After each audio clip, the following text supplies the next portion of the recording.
አስደናቂ ነገር ሊሆን ነው ደሞ ሌላ ታምር ሊሆን ነው። የእግዚአብሔር አምላካችን ስም የተባረከ የተመሰገነ ይሁን። ክብር ለእግዚአብሔር ይሁን። እንደምን ናችሁ? ደህና ናችሁ? እስቲ ክብር ለእግዚአብሔር ስጡ።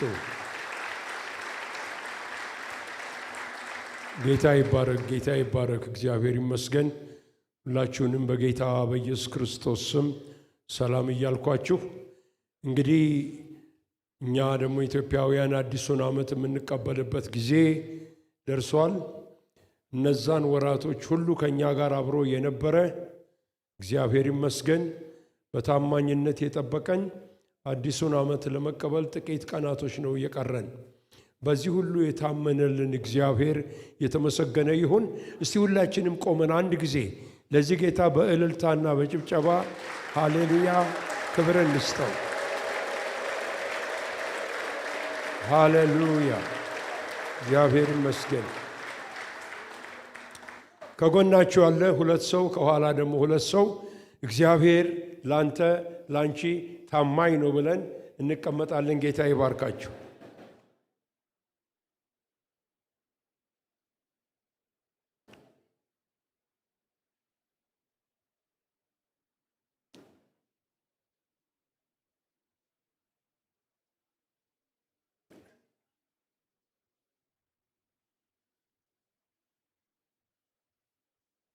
እግዚአብሔር የተመሰገነ ይሁን።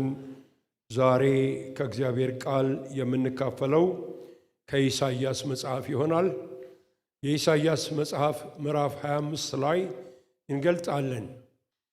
የዚህ የኮንፈረንስ ሐሳብ ወይንም ቲም ወይ ደግሞ ዋና ሐሳቡ የእግዚአብሔር ስላዘጋጀው ድግስ ግብዣ የሚናገር ይሆናል። ይሄ መልእክት ወደዛ የሚያዘጋጀን ነው። ጌታ የተባረከ ይሁን። መጽሐፍ ቅዱሳችሁን ኢሳይያስ 25 ላይ ካወጣችሁ ከቁጥር 9 ጀምረን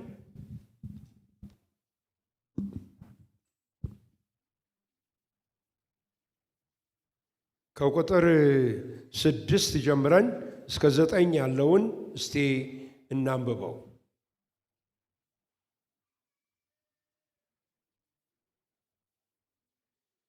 የሰራዊት ጌታ እግዚአብሔርም ለሕዝብ ሁሉ በዚህ ተራራ ላይ ታላቅ የሰባ ግብዣ፣ ያረጀ የወይን ጠጅ፣ ቅልጥም የሞላባቸው የሰቡ ነገሮች፣ የጥሩና ያረጀ የወይን ጠጅ ግብዣ ያደርጋል። በዚህም ተራራ ላይ በወገኖች ሁሉ ላይ የተጣለውን መጋረጃ፣ በአሕዛብም ሁሉ ላይ የተዘረጋውን መሸፈኛ ያጠፋል። ሞትን ለዘላለም ይውጣል። ጌታ እግዚአብሔርም ከፊት ሁሉ እምባን ያብሳል። የሕዝቡንም ስድብ ከምድር ሁሉ ያስወግዳል፣ እግዚአብሔር ተናግሯልና። በዛ ቀን እነሆ አምላካችን ይህ ነው፣ ተስፋ አድርገነዋል፣ ያድነንማል። እግዚአብሔር ይህ ነው፣ ጠብቀነዋል፣ በማዳኑ ደስ ይለናል፣ ሐሴትም እናደርጋለን ይባላል። ወደ አዲስ ኪዳን ሄደን ተመሳሳይ ሐሳብ የያዘ ጌታ ኢየሱስ ክርስቶስ በምሳሌ የተናገረውን ክፍል እንመለከታለን። ማቴዎስ 22 ላይ ታወጣላችሁ። የማቴዎስ ወንጌል ምዕራፍ 22 ከቁጥር 1 ጀምረን እስከ 14 እናነባለን። ኢየሱስም መለሰ፣ ደግሞም በምሳሌ ነገራቸው፣ እንዲህም አለ። መንግሥተ ሰማያት ለልጁ ሰርግ ያደረገ ንጉሥን ትመስላለች። የታደሙትንም ሁሉ ወደ ሰርጉ ይጠሩ ዘንድ ባሮቹን ላከ። ሊመጡም አልወደዱም። ደግሞ ሌሎችን ባሮች ልኮ የታደሙትን እነሆ ድግሴን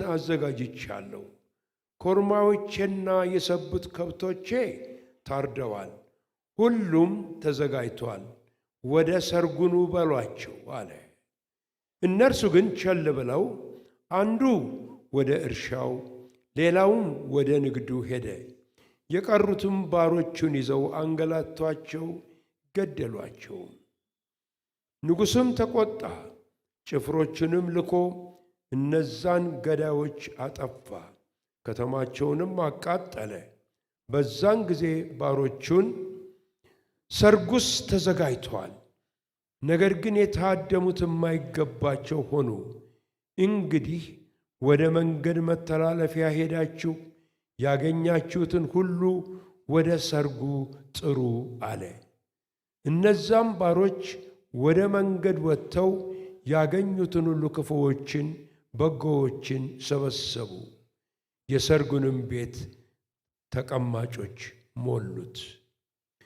ንጉሡም የተቀመጡትን ለማየት በገባ ጊዜ በዛ የሰርግ ልብስ ያለበሰ አንድ ሰው አየና፣ ወዳጄ ሆይ የሰርግ ልብስ ሳትለብስ እንዴት ወደዚህ ገባህ? አለው። እርሱም ዝም አለ። በዛ ጊዜ ንጉሡ አገልጋዮቹን እጁንና እግሩን አስራችሁ በውጭ ወዳለው ጨለማ አውጡት፣ በዛ ለቅሶና ጥርስ ማፋጨት ይሆናል አለ። የተጠሩ ብዙዎች፣ የተመረጡ ግን ጥቂቶች ናቸውና። እንግዲህ ከንባቡ ክፍል እንደተረዳነው ስለ ታላቅ ስለተዘጋጀ ግብዣ ነው የሚናገረው። ታላቅ ግብዣ ተዘጋጅቷል ነው የሚለው። በጥንት ዘመን በተለያየ ምክንያት ትልልቅ ግብዣ ይደረጋል። አንደኛው አንድ ሰው በሚነግስበት ጊዜ፣ የንግስና ወንበር ላይ በሚቀመጥበት ጊዜ እጅግ ታላቅ የሆነ ግብዣ ይደረጋል። በሌላ ጊዜ በእርግጥ እንደምናውቀው ሰርግ ነው። ነገር ግን ሰርጉ በማቴዎስ ላይ እንደተነገረው የንጉሥ ልጅ ደግሞ ሲያገባ ምን አይነት ሰርግ እንደሚሆን ለመገመት ወገኖች ሆይ እንችላለን። ሌላው አንድ ንጉሥ ጠላቶቹን ለማሸነፍ ለመደምሰስ ወጥቶ በጦርነት ተዋግቶ ድል አድርጎ ሲመለስ ታላቅ ግብዣ ይደረጋል። ይሄ 25ኛው ምዕራፍ ኢሳይያስ ያን ሐሳብ የያዘ ነው።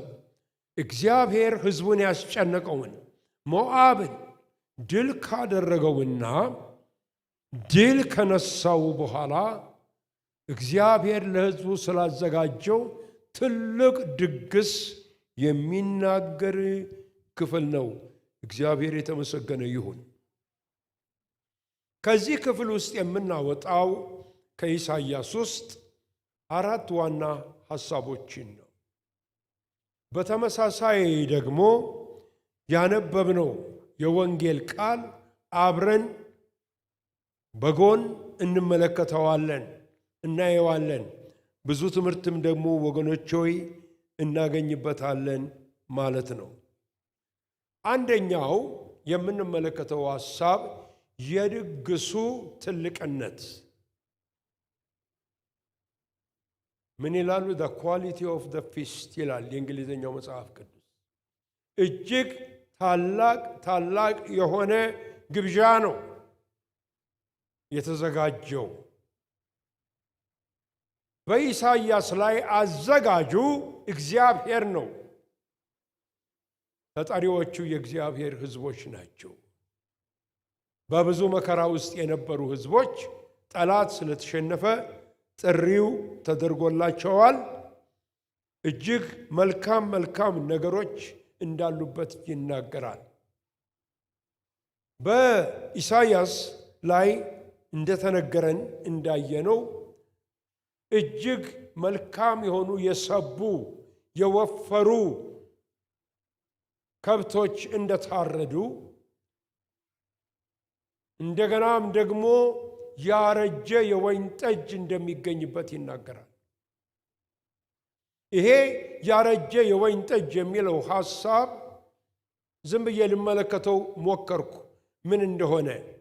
ለኛ ምናልባት የሚሰጠን ትርጉም ለአንዳንዶቻችን የተሳሳተ ሊሆን ይችላል።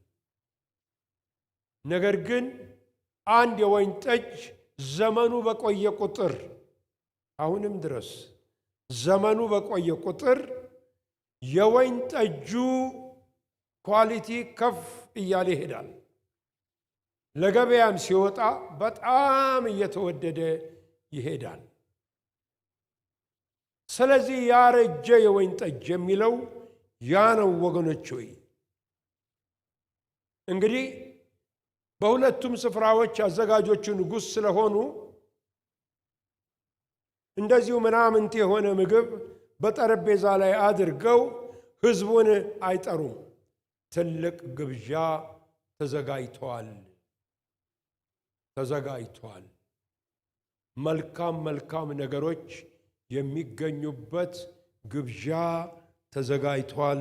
እግዚአብሔር የተመሰገነ ይሁን። ይሄ በዚህ ስፍራ ላይ የምንመለከተው ነገር በዮሐንስ ወንጌል ምዕራፍ 2 ላይ በምንመለከትበት ጊዜ ጌታ ኢየሱስ ውሃውን ወደ ወይን ጠጅ ሲለውጠው የተለወጠው የወይን ጠጅ አስተናጋጁ ዋናው እንደተናገረው ሰዎች ሁሉ አስቀድመው መልካሙን የወይን ጠጅ ያቀርባሉ። ከሰከሩ በኋላ ግን ሰዎች ስለማይለዩ ትክክል ስላይደለ ጭንቅላታቸው መናኛውን ያቀርብላቸዋል። አንተ ግን እስካሁን መልካሙን የወይን ጠጅ ጠብቀሃል። መልካሙን የወይን ጠጅ ጠብቀሃል። ያው የዮሐንስ መልእክቱ ወገኖች ምን እንደሆነ እናውቃለን። አንተ ግን የማያልፈውን ደስታ፣ የማያልፈውን ሰላም፣ የማያልፈውን በጎነት እስካሁን ድረስ ሰጥተህናል፣ ወደፊትም ትሰጠናለህ ለማለት ነው። ሁለተኛው ሐሳብ የማነሳው ጥሪው ነው። ስለ ጥሪው ይናገራል። በማቴዎስ ወንጌል ምዕራፍ 22 ላይ እንዳየነው ጥሪውን ያደረገ ንጉሥ ባሮቹንና አሽከሮቹን ልኮ ወደ እነዛ የታደሙትን ያን ጊዜ በወረቀት አይደለም፣ በፈረስ በበቅሎ እየሄዱ ንጉሡ ጥሪ አቅርቦላቸዋል። ንጉሡ ለልጁ ትልቅ ሰርግ አዘጋጅተዋል እያሉ ጥሪ ያቀርቡላቸዋል። ነገር ግን የሚያሳዝነው ነገር እነዛ የተጠሩት ጥሪውን አልተቀበሉም። አለመቀበል ብቻ ሳይሆን ጥሪውን ይዘው የሄዱትን ደበደቧቸው። መደብደብ ብቻ ሳይሆን ገደሏቸው ይላል። ጌታ ኢየሱስ ለመናገር የሚፈልገው ስለ እስራኤል ቤት ነው። ወደ እስራኤል ቤት ነቢያቶቼን ላኩኝ። አንዳንዶቹን ደበደባችሁ፣ ወገራችሁ፣ አንዳንዶቹንም ገደላችሁ። አይ እነሱ አልተቀበሉምና ይሄን ጥሪ ስላልተቀበሉ ዝም ብላችሁ መንገድ ላይ የሚሄደውን ድሃውን፣ ጉንድሹን፣ ለማኙን ምኑን አስገቡልኝ አለ። እዛ ውስጥ እኔና እናንተ ገባን። እግዚአብሔር የተመሰገነ ይሁን። ልንገባ የማይገባን ጥሪው ሊደርሰን የማይገባን ሰዎች የተጠሩት የታደሙትን ቢስላሉ እኛ እዚህ ግቡ የማንባለው በአንደኛ ቆሮንቶስ ምዕራፍ 1 ላይ ሐዋርያው ጳውሎስ እንደሚናገረው ጥበበኞች የተባሉ ኃያላን የተባሉ ባላባቶች የተባሉ እነዚህ ሁሉ አላገኙትም። እኛ ግን በሞኝነት የሚገኘውን ደህንነት በክርስቶስ ኢየሱስ በማመን አገኘን ይላል። ክብርና ምስጋና ታላቅነት ስጡልኝ ለዚህ ጌታ። ሃሌሉያ። ጥሪውን ተቀበለ። ዛሬም ልክ እንደዚሁ ነው። ሁለት ሰዎች ሆነው የእግዚአብሔርን ቃል ይሰማሉ። አንደኛው አንቋሾ ይሄዳል፣ አንደኛው ጥሪውን ተቀብሎ ወደ ጌታ ይቀርባል። እዚህ ውስጥ እነማን እንዳላችሁ እኔ አላውቅም። ነገር ግን ዛሬ ጥሪው ይቀርብላችኋል። ወደ ታላቁ በረከት ለመግባት በረከቱን ለመቀበል ጥሪው ይቀርብላችኋል። በኋላ እመጣበታለሁ። ይሄ ያረጀ የወይን ጠጅ የሚለው የሰቡ ነገሮች የሚለው ወገኖች ሆይ በሰማያዊ ስፍራ የተቀመጡ ባርኮቶች በምድር የተዘረጋ ባርኮት እንደሆነ እንመለከታለን። ሕይወት አድካሚ ነው። ነገር ግን ወገኖች ሆይ ከጌታ ጋር በመሆንና ወደ እርሱ በመምጣት የሚገኝ ታላቅ የሆነ በረከት አለ፣ ሰላም አለ፣ ደስታ አለ፣ መጠገን አለ፣ ፈውስ አለ፣ መትረፍረፍ አለ። እኔ ግን ሕይወት እንዲሆንላችሁ እንዲበዛላችሁም መጣሁ። ሌባው ግን ያ ወንበዴው ሊያርድ፣ ሊያጠፋ፣ ሊገድል መጥቷል አለ ዲያብሎስ። ዓለም ዛሬ የትኛውን ነው እየመረጠ ያለው? ዲያብሎስን እየመረጠ ነው። ነፍስ ገዳዩን እየመረጠ ነው ያለው። እኛ ግን ሕይወት ሰጪውን እንድንመርጥ የረዳን እግዚአብሔር አሁንም ለዘላለም የተባረከ ይሁን። የረዳህ እግዚአብሔር፣ የረዳሽ እግዚአብሔር፣ የረዳን እግዚአብሔር የተባረከ ይሁን። ሃሌሉያ አሜን። ጥሪውን ሰምተን ይሄ ቃል ወደ ጥሪው ስለመምጣት ሉቃስም ገልጾታል። በ14ኛው ምዕራፍ ከ15 እስከ 24 ቤታችሁ አንብቡት። ሰንካላ ምክንያት ሰጡ። አንደኛው መሬት ገዝቻለሁና ላየው ሄዳለሁ አለ። ሌላው እነሆ በሬዎችን ገዝቻለሁና ዛሬ በእርሻ ላይ ፈትናቸዋለሁ አለ። ይቅርታ አድርጉልን አሉ ሁለቱም። ሶስተኛው ግን ሚስት አግብቻለሁና አልመጣም አለ። እንዲያውም ይቅርታ አልጠየቅም፣ አልመጣም። ሶስቱም ምክንያታቸው ሰንካላ ነው። ምክንያቱም ጥሪው ራት ግብዣ ነበረ። በምን አይነት መብራት ቢጠቀም ነው ይላሉ የመጽሐፍ ቅዱስ ተንታኞች። ይህ ሰው በምሽት ላይ በሬዎቹን የሚፈትነው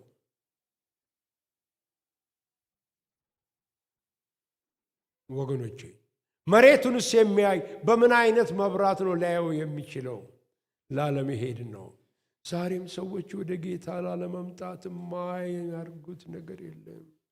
እኔ አልችልም፣ እኔ ሃይማኖት አለኝ፣ እኔ ራሴ አመለካከት አለኝ፣ እኔ ራሴ በራሴ መንገድ የወሰንኩት ነገር አለ። አንድ ነገር ልንገራችሁ፣ እኔ መንገድም እውነትም ሕይወትም ነኝ ይላል ኢየሱስ ክርስቶስ። ኢየሱስ ክርስቶስ ወደ ዓለም የመጣው በዓለም ላይ ሃይማኖት አንሶ አንድ ተጨማሪ ሃይማኖት ሊሰጠን አይደለም፣ የዘላለም ሕይወት ሊሰጠን። ለተቀበሉት ሁሉ ደግሞ ያንን ሕይወት አግኝተዋል። ዛሬ እንዲህ አይነት ሰዎች ካላችሁ እባካችሁ ጥሪው ተቀበሉ። ጥሪው ይድረሳችሁ፣ ጥሪው ይድረሳችሁ። ይሄንን ጌታ እኔ ኦርቶዶክስ ነኝ፣ እኔ ካቶሊክ ነኝ፣ እኔ ፕሮቴስታንት ነኝ አትበሉ። ጌታ እነዚህን ሁሉ አያውቃቸውም ወገኖች ሆይ። አንድ ጌታ በመስቀል ላይ የሞተ ሕይወቱን የሰጠ ሞትን የቀመሰ በሦስተኛው ቀን ከሙታን የተነሳ ያረገ ተመልሶ የሚመጣ ጌታ። ሃሌሉያ።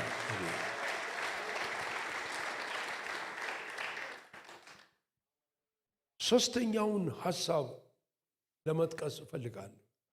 ሶስተኛው ሐሳብ ወደዚህ ሰርግ የሚሄዱ ሰዎች ሊያደርጉት ስለሚገባው ዝግጅት ነው። ዝግጅት፣ ሁለት አይነት ዝግጅት አለ።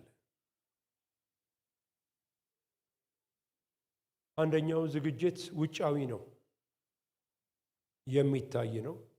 አንደኛው ዝግጅት ውስጣዊ ነው። ይሄ ውጫዊ ዝግጅት ብዬ የጠቀስኩት በዚህ በማቴዎስ ወንጌል ላይ እንዳነበብነው ሰርገኞቹን ለማየት ንጉሡ በገባበት ጊዜ አንድ ሰው አገኘ።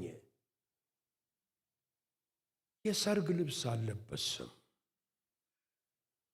የሰርግ ልብስ አልለበሰም። እንዴት ወደዚህ ገባህ አለው። እንዴት ወደዚህ መግባት ቻልክ አለው። አንዳንድ ኮመንተሪዎች ጥሩ አድርገው ይገልጹታል። በዛን ዘመን ሰዎች በሚገቡበት ጊዜ ጥሩ ልብስ ለመልበስ ብቃት ከሌላቸው በር ላይ ይታደላል፣ ልብሱ ይሰጣል።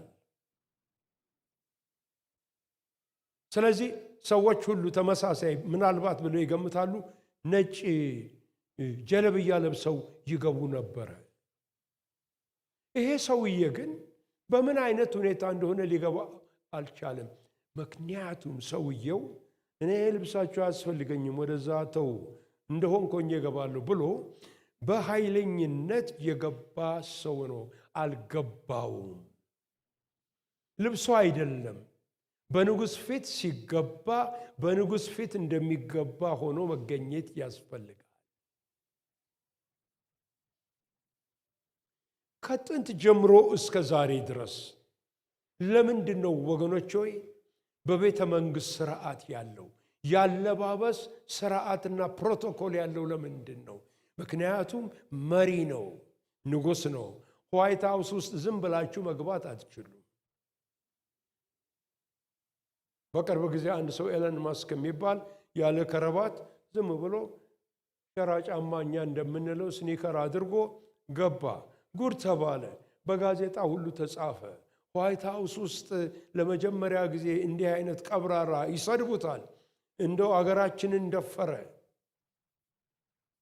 ትክክለኛውን ልብስ አልለበሰም እያሉ ይጽፉበታል።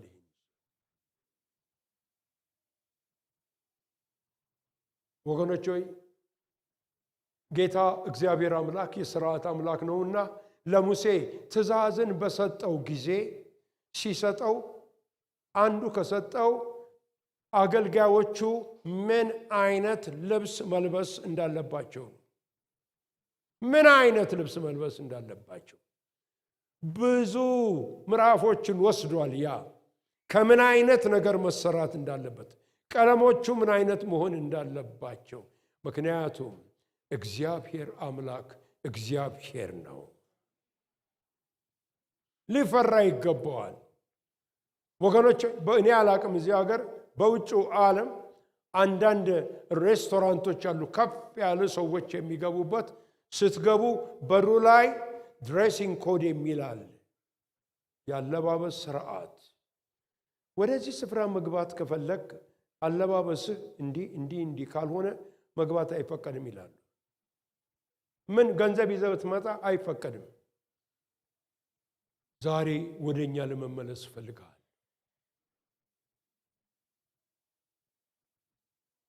ወገኖች ሆይ ወንድሞችም እህቶችም ያለነው በእርግጥ በጸጋ ዘመን ነው። እግዚአብሔር ልብን ነው የሚመለከተው።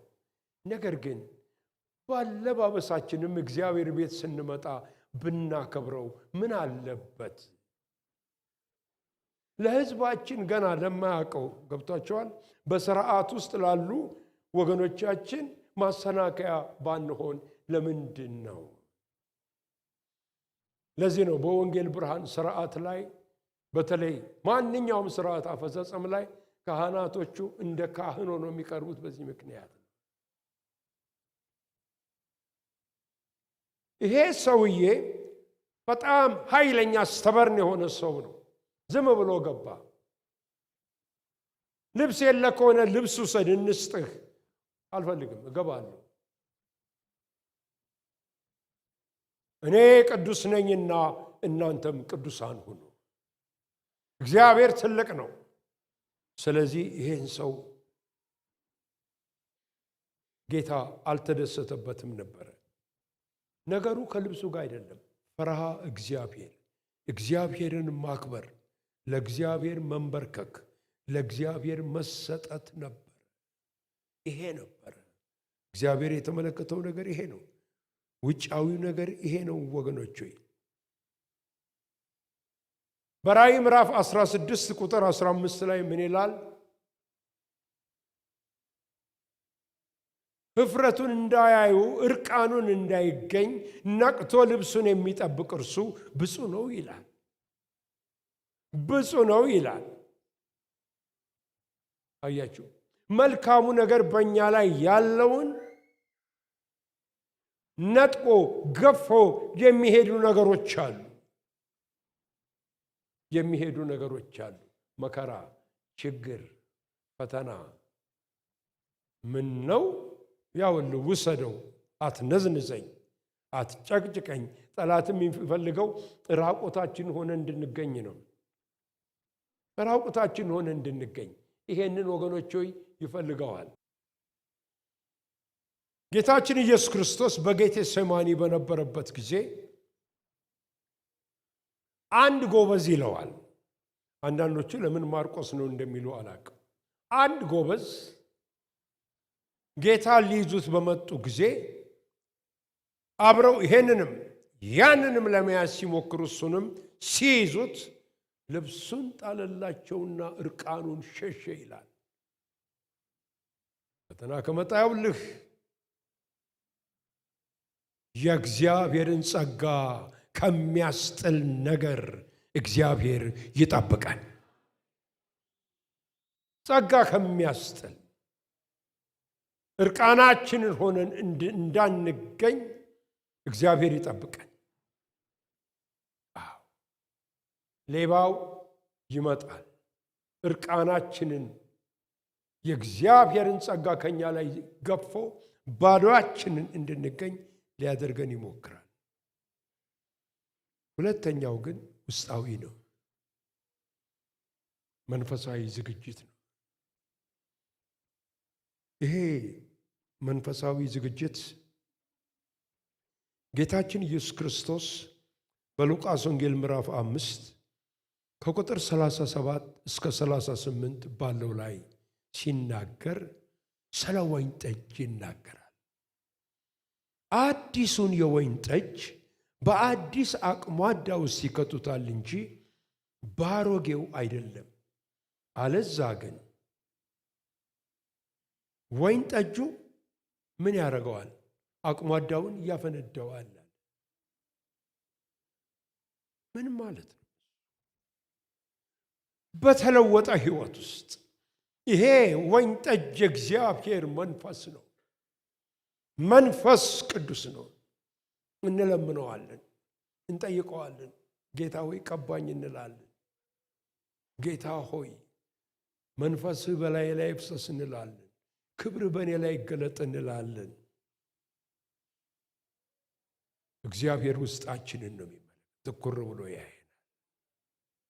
ጸሎቱን ይሰማል፣ ግን ውስጣችን ያየንና ገና ነው፣ ገና ነህ፣ ውስጥህ አልተዘጋጀም። ውስጥህ ጥሩ አድርጎ መዘጋጀት አለበት። ሊሸከም አይችልም። አሁን መንፈሴን፣ ክብሬን፣ ኃይሌን፣ ልዕልናዬን ሊሸከም አይችልም። ልንሸከም በምንችለው መጠን ነው ጌታ የሚሰጠን።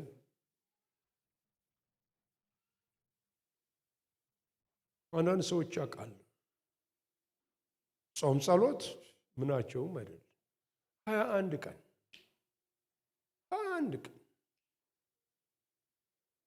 እኔ የአንድ ቀኑም መከራ ያሳየኛል። እነሱ አንድ ቀን ደግሞም ቤተ ክርስቲያን መጥቶ ተሸፋፍነው እንደ ያዳርሱታል። ፕሮግራም ላይ ነኝ፣ ሁሉም ማወቅ አለበት።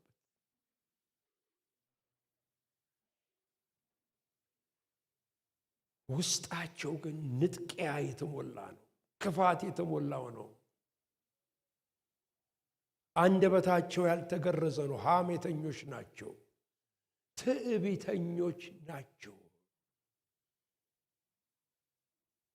ያንን ጌታ ይመለከታል። ሰሞኑን ባለፈው ዓርብ ከአገልጋዮች ጋር አንድ ቃል አካፍላቸው ነበር ስለ ነብዩ ዳንኤል።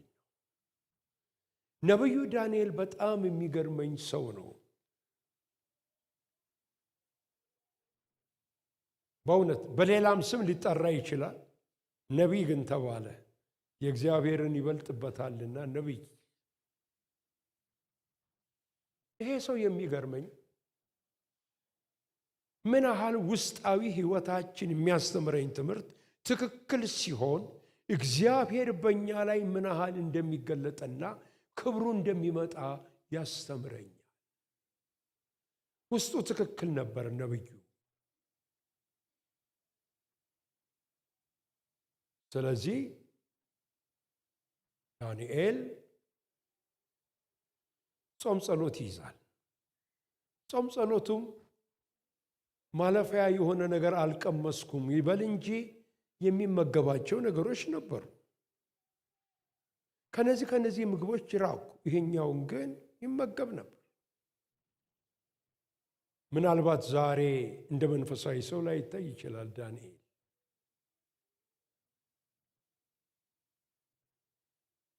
በምዕራፍ 9 እና በምዕራፍ 10 ላይ በዳንኤል ላይ መልአኩ መጥቶ ሰላም ሲለው አድሬስ ሲያደርገው በኃይል የሚገርመኝ ቃል ነው የሚናገረው። አስደንቀኛል። እጅግ የተወደድክ ሰው ዳንኤል ሆይ። እስቲ በራሳችሁ አስቡት።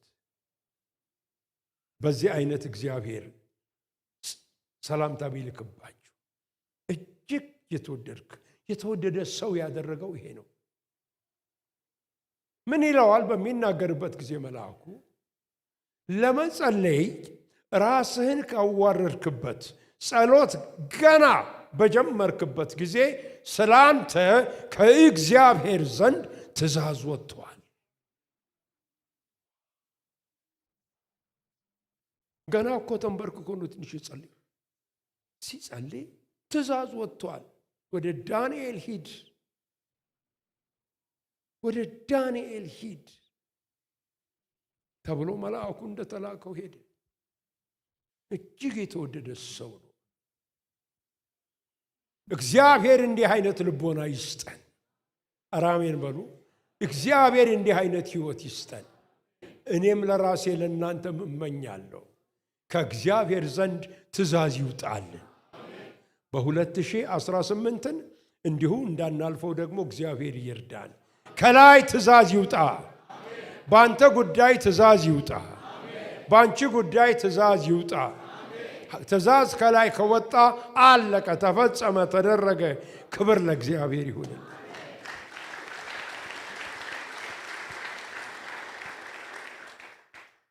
ሃሌሉያ። በዚህ አይነት ያደርግልን ያ ሰው። ያን አይነት ሕይወት ወገኖች ስለነበረው፣ ዝግጅት ስለነበረው መንፈስ ቅዱስ ወደ በእርሱ ላይ ይሰራ ነበር። መንፈስ ቅዱስ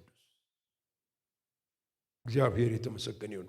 ከመንፈስ ቅዱስ ጋር ባለን ግንኙነት 3 ደረጃዎች ሊኖረን ይገባል ወይንም ይኖረናል። አንደኛው ወገኖች ሆይ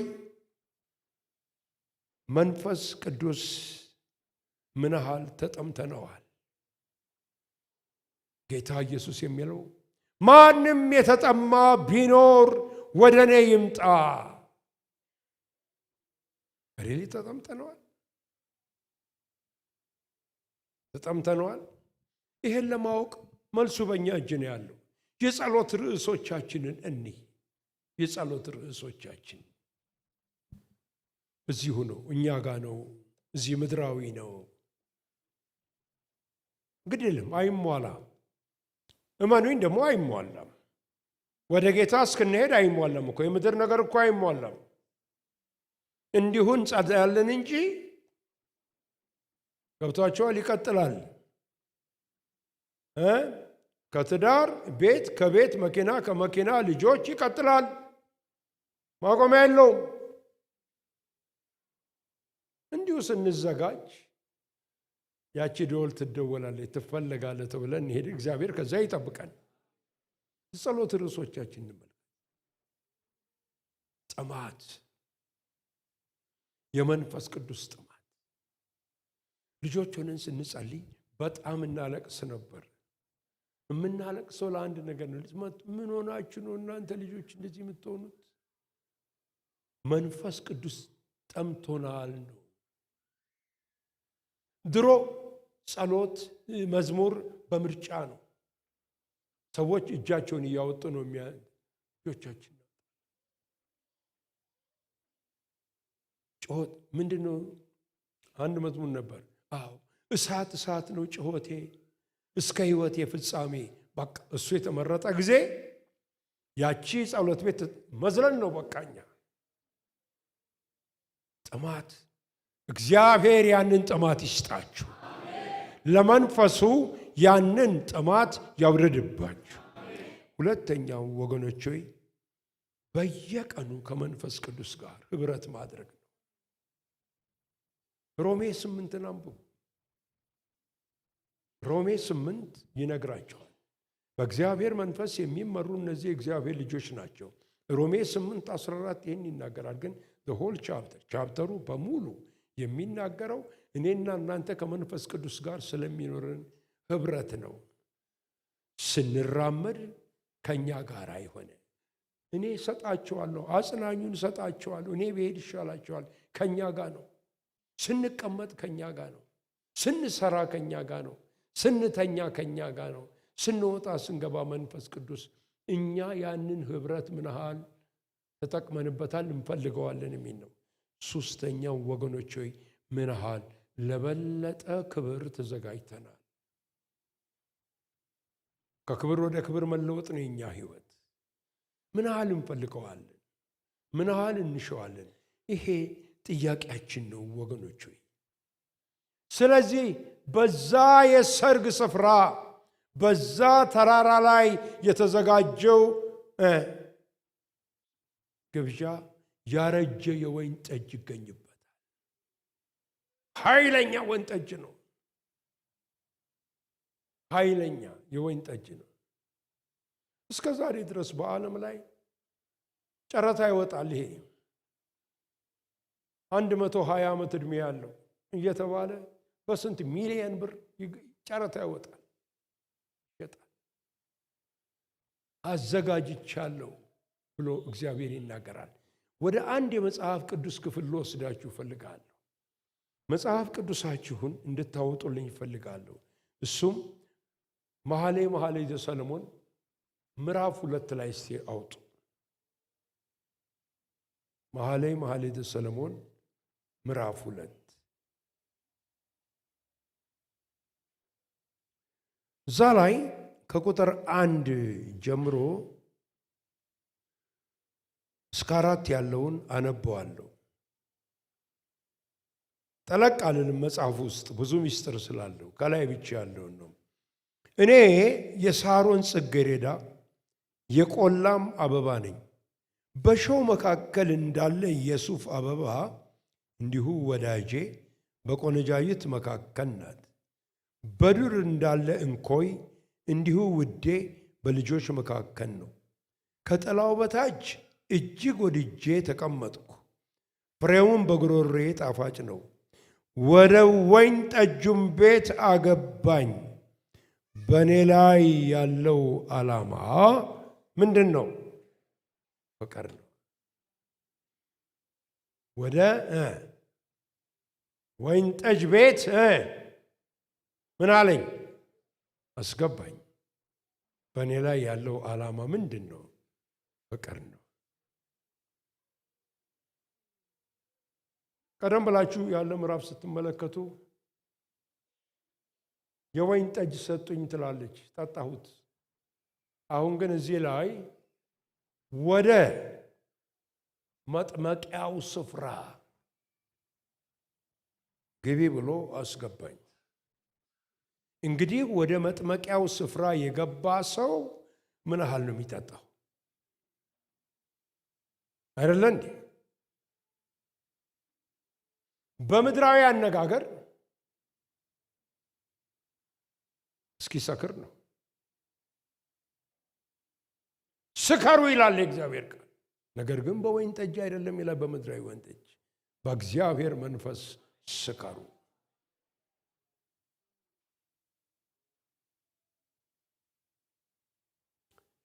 ነቢዩ ኤርምያስ በ23ኛው ምዕራፍ ላይ ሲናገር እኔ አለ ከእግዚአብሔር የተነሳ ከቃሉም የተነሳ የወይን ጠጅ እንዳሸነፈው እንደ ሰካራም ሰው ሆኛለሁ አለ። እንደሱ ነበር የሚታዩት፣ እንደሱ ነው የሚታዩት። አእምሯቸው እንደተነካ ሰው ነው። ለዚህ ነው የበዓለ 50 ቀን በመንፈስ ቅዱስ ተሞልተው ሲናገሩ የኢየሩሳሌም ዙሪያ የነበሩ ሕዝቦች መጥተው እነዚህ ሰዎች በጠዋት በማለዳ የወይን ጠጅ ጉሽ ጠግበዋል፣ ኧረ ያርግልን፣ በዓለ 50 ይደገምልን።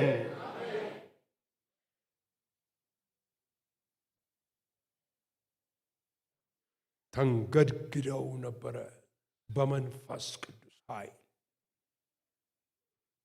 ይሄ ነው እግዚአብሔር ሙሉውን ሲቆጣጠር ማለት ነው። ዝግጅት አድርገሃል ወይ ወንድሜ? ነው ዝግጅት። ለመጠጣት ተዘጋጅተሃል ወይ? ጠጥተህ ይሆናል። አሁን ግን ወደ መጥመቂያው ስፍራ እግዚአብሔር ሊያስገባህ ይፈልጋል። ማደሪያ መኖሪያ ያ እንዲሆን እግዚአብሔር ይፈልጋል። አዎ መንፈስ ሲሙላባችሁ እንጂ በወይን ጠጅ አትስከሩ ሲል ኤፌሶን 5 ከስካር ጋር ያያዘው ሐዋርያው ጳውሎስ ከሰከራችሁ አይቀር በእግዚአብሔር መንፈስ ስከሩ። እግዚአብሔር ይሄን ያደርግልን። የሰከረ ሰው ሙሉ ለሙሉ የሚቆጣጠረው አልኮል ነው። በመንፈስ የሰከረ ሰው ደግሞ ሙሉ ለሙሉ የሚቆጣጠረው መንፈስ ቅዱስ ነው። ሃሌሉያ! እንደ ምርጫ ነው። ለዚህ ጉባኤ ይሄ ይሁንለት በኢየሱስ ክርስቶስ። በመንፈስ መሞላት ለዚህ ጉባኤ ይሁንለት። ሃሌሉያ! ለእያንዳንዳችሁ በዓለ 50 ይሁንላችሁ። እንደዚሁ አይለፈን ወገኖች ሆይ። እዛው ቦታ እንገኝ። እኔ እዛ ቦታ መገኘት አልፈልግም፣ ግን እኔ ሳልሆን ሰዎች ናቸው የሚናገሩት የሚያውቁት። ማለት የምንድን ነው? በመንፈሳዊ ሰዎች ይሄ ሰው ምንም አልተለወጠም፣ ሕይወቱን አላሻሻለም ይላሉ። በመንፈሳዊ ደግሞ ሰዎች ሲያዩአችሁ በዚህ ሰው ላይ እግዚአብሔር መንፈስ እየጨመረ ክብሩ እየበዛ መጣብኝ እንዲሏችሁ እግዚአብሔር ይርዳችሁ። እግዚአብሔር ወገኖች፣ ይሄ ይሁንላችሁ። መጨረሻ ላይ ያለውን እንንገራችሁ። 4ኛ ላይ የመዝጊያው ይህ በሚሆንበት ጊዜ አስገራሚ ነገር እንደሚሆን ኢሳይያስ ይናገራል። ቅድም ያነበብኩት ክፍል ማለት ነው። ሲናገር ምን ይላል? በዛም ተራራ ላይ በወገኖች ላይ የተጣለው መጋረጃ በአሕዛብም ሁሉ ላይ የተዘረጋው መሸፈኛ ያጠፋል፣ ሞትን ለዘላለም ይውጣል። ጌታ እግዚአብሔር ከፊት ሁሉ እንባን ያብሳል፣ የሕዝብንም ስድብ ከምድር ሁሉ ላይ ያስወግዳል፣ እግዚአብሔር ተናግሯልና። ሃሌሉያ! እንደው በዛ ብቻ ያልቅም። እግዚአብሔር ያንን መጋረጃ የሸፈነውን ያንን ጨርቅ ይጠቃልልና ሲያነሳው እግዚአብሔርና ሕዝቡ ፊት ለፊት ይተያያል። አቤት መጋረጃውን ከምድራችን ላይ ያንሳል። ሃሌሉያ! ስንት መጋረጃ በቃ ልናየው እኮ አልቻልንም። ተጋርጦብናል። ፊታችን ነው። እግዚአብሔር ሕዝቡን በሚጎበኝበት ዕለት ይሄ ይሆናል። ወገኖች ሆይ ብዙ የሚሸፍን ነገር፣ ምድራዊ የሆነ ነገር አለ።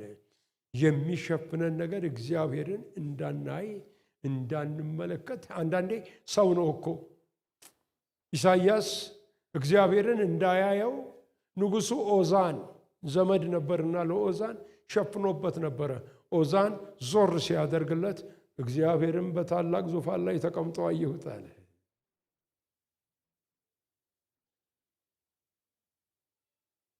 የሚሸፍነውን እግዚአብሔር ያነሳል። የእግዚአብሔር ሕዝቦች ሆይ ዛሬ እኔን እዩኝ፣ ወደ እኔ ተመልከቱ።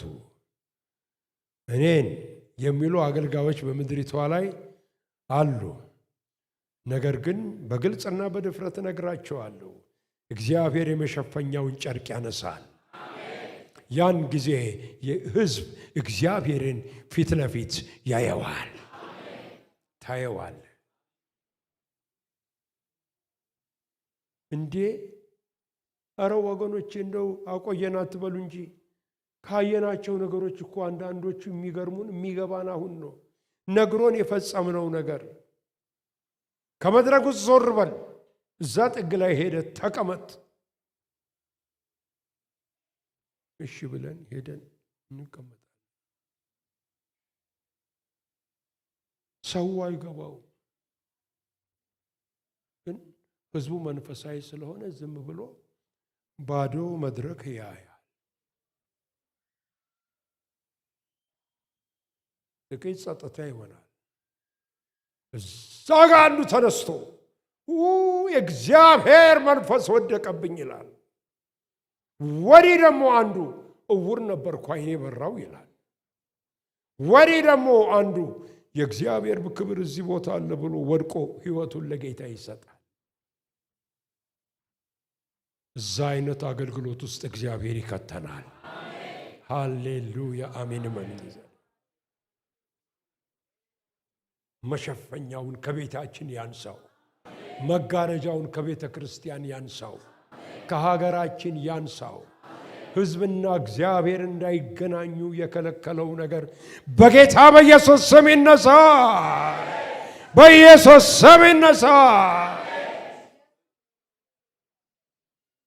ያን ጊዜ በውበቱና በግርማው እናየዋለን ጌታ። ያን ጊዜ ይላል በሚናገርበት ጊዜ እግዚአብሔር የሕዝቡን ስድብ ያስወግዳል ይላል። ብዙ ሰዎች ይነግሩኛል፣ አሁንማ አፈርኩ እኮ ክርስቲያን ነኝ ለማለት፣ ፕሮቴስታንት ነኝ ለማለት፣ በስራዬ ቦታ አፈርኩ፣ ትምህርት ቤት አፈርኩ። በቃ በሚዲያ የሚያዩትን ነገር መጥተው ይተነኩሱኛል፣ ያላግጡብኛል አለ። እግዚአብሔር እዚህ የሚለው የሕዝቡን ስድብ ያስወግዳል።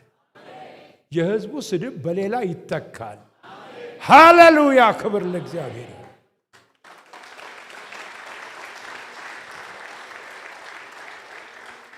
እምባዎችን ሁሉ ይላል ደግሞ ከሰዎች ላይ ያብሳል። ሃሌሉያ! የእግዚአብሔር ሕዝብ ያለቅሳል በወዲህ። እዚህ ላይ ምን ይላል? እኔ በሱፍ መካከል እንዳለ አበባ በሾህ እንደተከበበ አበባ ሆኛለሁ ነው የምትለው። እዚህ የሚወጋ አንዳንዴ መንቀሳቀሻም ቦታ ይጠፋል ከሾኩ ብዛት። እዚህ ታጥሬያለሁ፣ እዚህ ጋር ታጥሬያለሁ፣ እዚህ ጋር ታጥሬያለሁ፣ እዚህ ታጥሬያለሁ። ነገር ግን እግዚአብሔር ሞኝ አይደለም፣ አያስነካም። ማልቀስ ግን ይኖራል። ማልቀስ ማልቀስ ማልቀስ ማልቀስ እግዚአብሔር እንባችሁን ያብሳል። አሁንም እግዚአብሔር እንባችሁን ከላያችሁ ላይ ያብስ። ስለምትቃትቱበት፣ ስለምትጮሁበት፣ ስለ ሀገር ብትል፣ ስለ ቤተሰብ ብትል፣ ስለ አንተ ብትል፣ ስለ ትዳርሽ ብትይ፣ ስለ ልጆቻችሁ ብትሉ እግዚአብሔር አምላክ እንባዎችን ሁሉ ከዓይናችሁ ላይ ያብሳል። ሃሌሉያ። ከዛ በኋላ መከራህን ለዘላለም አታስበው። ለዘላለም የት ነበረ ነው የምትለው? አላስታውሰውም ነው የምትለው። እግዚአብሔር መከራን ሁሉ ያነሳል። ወረድ ብሎ መጨረሻ ላይ ምን ይላል? እኛም እግዚአብሔርን ጠብቀነው ነበረ፣ እግዚአብሔር አምላካችን ነው ይላል። አምላካችን ይህ ነው ብለን እንድንመካ ያደርገናል። እስቲ ቁሙና ለዚህ ጌታ ኃይለኛ ጭብጨባ እልልታ ስጡት።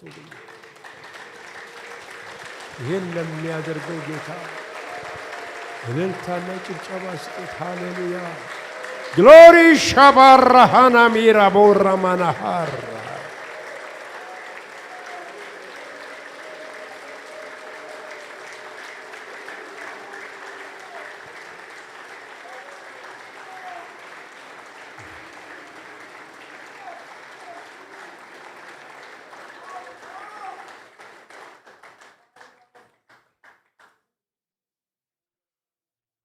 መንፈስ ቅዱስ እንደዚህ ይላል፣ ሕዝቤ ሆይ እረኛ እንደሌለው እነሆ መንጋ በየስፍራው ተበትነሃል፣ መስመርህንም አታውቅም። እኔ ግን እግዚአብሔር ሩሩ ነኝና ክንፎቼን ዘርግቼ እሰበስብሃለሁ፣ ወደ ጉያዬም ውስጥ እከትሃለሁ ይላል። ከዛ በኋላ የሚያሰጋህ የለም፣ የሚያስፈራህ የለም።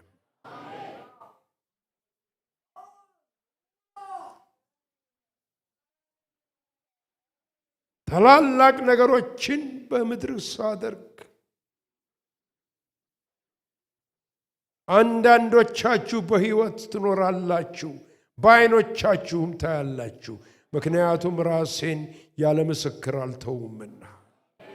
ለመጪው ትውልድ ትነግረዋለህ፣ ለልጆች ትነግራለህ፣ ለልጅ ልጆች ትነግራለህ።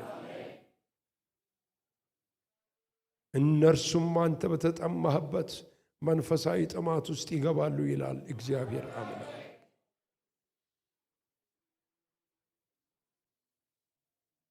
በእርግጥ እመጣለሁ ይላል ጌታ፣ እንደተናገርኩ አልቀርም ይላል ጌታ። በምድር ላይ እገለጻለሁ፣ ቤተ ክርስቲያኔንም ወደ እኔ እጠራታለሁ። ታላቅ መከራ ለዓለም ተዘጋጅቷል። በዓለም ላይ ሊመጣ ያለው መከራ ይህ ነው የሚባል አይደለም። ፊቴን የሚሻው ሕዝብ ግን ከእሳት ውስጥ አድነዋለሁ፣ ከመከራው እታደገዋለሁ፣ ሕይወቱንም ሁሉ ጠብቃለሁ ይላል ጌታ። እግዚአብሔር አምላክ ሆይ ስለፈሰሰልን ቃል እናመሰግንሃለን። ክብር ሁሉ ለአንተ ይሁን፣ ምስጋና ሁሉ ለስምህ ይሁን። እግዚአብሔር ሆይ ይህ ቃል በሕይወታችን ዘመን ሁሉ በልቦናችን ተጽፎ እንዲኖር ጸልያለሁ።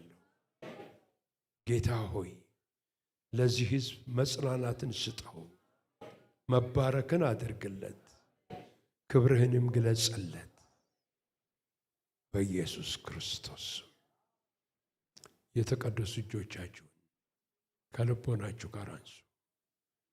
እግዚአብሔር ይባርካችሁ፣ ይጠብቃችሁ። እግዚአብሔር ፊቱን ያብራላችሁ፣ ይራራላችሁ። እግዚአብሔር ፊቱን በእናንተ ላይ ያንሳ፣ ሰላምንም ይስጣችሁ። በስመ አብ በስመ ወልድ በስመ መንፈስ ቅዱስ አንድ አምላክ አሜን። ሕዝቡም ይላል ኢየሱስ የጌታ ባርኮት ከእናንተ ጋር ይሁን። አሜን። አስደናቂ